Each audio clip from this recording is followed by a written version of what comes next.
Hello, my name is Janet Kawamura, and I am currently a student at Boise State University in the MET program. I would like to share with you some of the artifacts that I have created and explain how they fit each of the AECT standards. The first AECT standard is content knowledge. For this standard, candidates demonstrate the knowledge necessary to create, use, assess, and manage theoretical and practical applications of education, technologies, and processes. The artifact that I would like to share with you and demonstrate my knowledge is a website that I created in EdTech 502. I have always loved studying history, and especially Idaho history. So when I received the assignment to create a virtual map, I wanted to create a virtual Oregon Trail field trip. This field trip is designed to take a student on a virtual field trip of the Oregon Trail Interpretive Center located in Montpelier, Idaho, and it represents years of history dating back to the days of the Wild, Wild West. Let's take a look at the website. Here is my basic website that I created for the Oregon California Trail Center. It has an address bar here with home, local facts, activities, the Oregon Trail Center itself, and then inside the trail. You can see that on these pages I have added descriptions of the town where it is located in, and also some history on the actual trail from east to the west. When you go into the local facts, it tells you a little bit about the actual trail center and some other history of the area about Butch Cassidy and the Sundance Kid. In the activities section, talks more a little bit about the mock bank heist that the city puts on each year. Kind of a fun thing to do. And then you can actually link right over here to the Oregon Trail Center page. And if you click here, it takes you right to their interpretive site. So this was basically a first assignment in this class, but it showed how to organize and put together material in an organized way for education. A student can work through this field trip on their own or with a group. There is information about stops along the trail and also a description of what can be found in the Interpretive Museum. This artifact meets the criteria of creating, using, assessing, and managing applications of educational technologies. I would also love to take this project and expand upon it in the future, to feature different lessons and built-in interactive activities and quizzes for the students.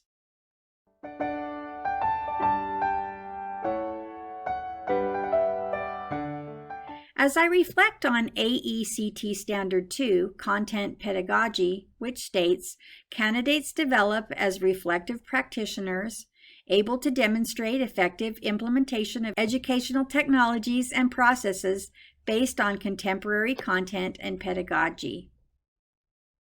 Pedagogy can be defined simply as the method or way a teacher delivers the content to the class. In EdTech 533, using social media in the classroom, I was able to explore several new ideas of using social media as an educator. Using social media to create lessons and curriculum can be very rewarding. The artifact I would like to talk about and share to demonstrate my understanding of this standard is a historical documentary that I created in this course. First, we started with a storyboard, and then we designed a script, and then we set it to pictures and did a voice narration. Let's take a look at some of the project. However, as I created this artifact, I could not only see the benefit for educators to use this method to teach lessons, but also how students do similar exercises on specific subjects that could be shared with the entire class so they could all learn.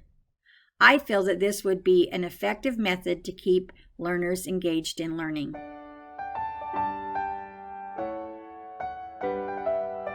The AECT Standard 3 Learning Environments states that candidates facilitate learning by creating, using, evaluating, and managing effective learning environments. The artifact I will share to demonstrate my understanding of this standard will be a website I created in EdTech 512. This website was created as a course that could be used for non-traditional learners that they could work through as a group or on their own. The website demonstrates my knowledge of creating, using, and managing an effective learning environment. Let's take a look at my site, Financial Fundamentals course. As we come to the Financial Fundamentals website, you'll see across the top we have a navigation bar, that will help us get where we want to go. First, we'll go to Get Started. This tells you a little bit about the course, some of the things that we're going to be covering, talks to them about how the student to how they are possible and can learn how to do these things. Next, we'll go to the actual lesson website, where first it's lined up with all the lessons on one page and navigation to take us back home or to the next page. We can open up the syllabus, and the syllabus has my contact information. It has the course description, the course goals, all of the objectives, the location and the time, the academic and honesty policy, social media guidelines, etc. Then if we go back to lessons, we can go to lesson 1, just show you a couple of these lessons. All the lessons I've tried to keep similar. They're all lined out with what the lesson is about, the objective for this lesson, and then a little bit of information for the student to read. And now assignments here. This one has a built-in quiz and some of the assignments where they have to look at paycheck stubs. Then down here we can just go on to the next lesson, or we can go back to the main screen. But you'll see lesson 2 is similar. The lesson, the objectives, a little video to watch, and then the homework. Now it's their turn to write a monthly budget, tells them what they have, and then they can submit that assignment. Other things I've incorporated into my website are class social media links. This is so students may be able to follow up with each other or communicate. Again, this is for non-traditional students, but the groups are all usually private or have to join. We'll just go to the Facebook page that I've linked for this actual course, the Financial Fundamentals group, and members here can collaborate with each other or write or ask questions. It's pretty fun. There's also a Twitter if we wanted to send out information on Twitter. Use YouTube to have students post assignments, and also Blogger to have students post assignments. Here is class members, where we would be able to create up chats where people can talk back and forth to each other. So basically, that is it for my Financial Fundamentals course. I feel that this could be a great workshop style course that could be expanded upon in the future.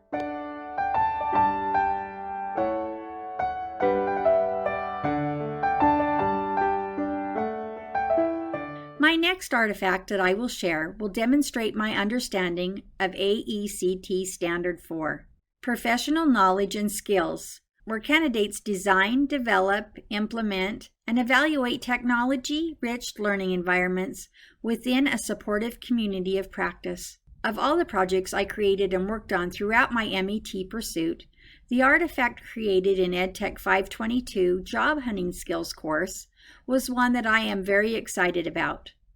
I created this course with the intent to implement it in some form with the women's shelters where I have volunteered and taught an in-person class with similar material. So let's take a look at my Job Hunting Skills course. Here on the main page, you'll find the taskbar across the top, and then this just tells a little bit brief description about the course overview and objectives are listed clearly.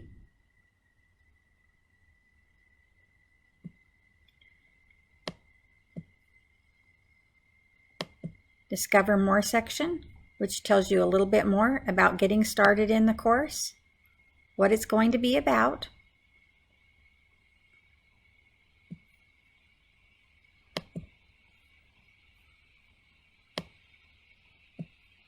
And the syllabus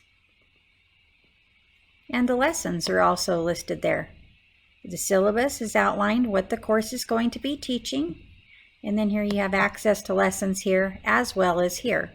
So either of these links will take you here to the lessons page, where again the student can refer back to the syllabus, or they can open each lesson. Lesson 1 talks about getting started. Has a little bit of an intro for the lesson, maybe a video, some more information, and then your first assignment is listed below with instructions on where the student needs to post it. If we go back to lessons, let's just take a look at lesson 4. In this lesson, again, it's just going to give you a brief overview, a video talking about what we're learning, and finally the assignment tells them what to do and where to post it. We have a little tasks and evaluation section. This is basically telling them their role and their responsibility and where they're going to be posting their lessons and the things they're going to be learning to make sure that they understand what they're covering. It also has a rubric of how they'll be evaluated. Class members can be listed here. So it's not available at the moment because I don't have any class members registered, but it would have all of the other class members' information here because this is an online social media class. And then we also have social media links for each of the categories of main social media where students can go to find more information. We'll just click on one of them and we will go and we will see that we have a page here set up there where students can discuss topics, and there's a little introduction from me, and I can post things here, make sure everyone's staying on track. Cool thing about using this, it can be marked private, so only members of the group can see what is being posted. So that's important to keep integrity for the class if they don't want their stuff out on social media.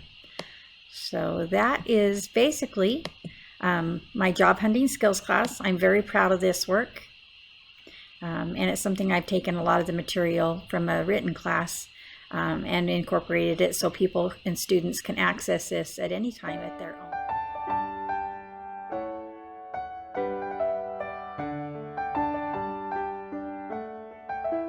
The last AECT standard is Standard 5 Research. It requires candidates to explore, evaluate, synthesize, and apply methods of inquiry to enhance learning and improve performance. In EdTech 501, I learned about the importance of the contribution of research to the past and current theory of educational communication. However, my group project in EdTech 503, titled How to Use WebRoom in the Classroom, is the artifact that I would like to share. This project gave me the opportunity to learn and apply the requirements for this standard. First, we were able to research and explore the material that we would use for this report. We were able to then send out surveys to receive input, and we're also able to seek professional reviews of our final project and make recommended corrections to our final assignment before we turned it in. Here we can take a look at my final project that I'm talking about, WebRoom in the Classroom. This was a group project. We were able to select our goals, do the analysis of the project, send out some surveys, which was quite fun. We got to get the surveys back and then do some graphs with the results. Analyze what the those surveyed thought we should include in this. Then we were able to put together the whole project. We were able to send it to a professional to get a professional review. And then we were able to come back and make some changes and finalize this project. So it wasn't a very complex project. It was a great to have a partner to work on it with. And I thought it turned out great. So it was called WebRoom in the Classroom. Being able to follow the steps outlined in the AECT Standard 5 on one complete assignment really helped me understand the process of following each of these valuable steps. In closing, I would like to express that the AECT standards were emphasized in all of my courses. I had many artifacts that would fit into several of the standards. I am grateful for the material I learned and look forward to being able to seek opportunities to apply my knowledge. Thank you very much for your time.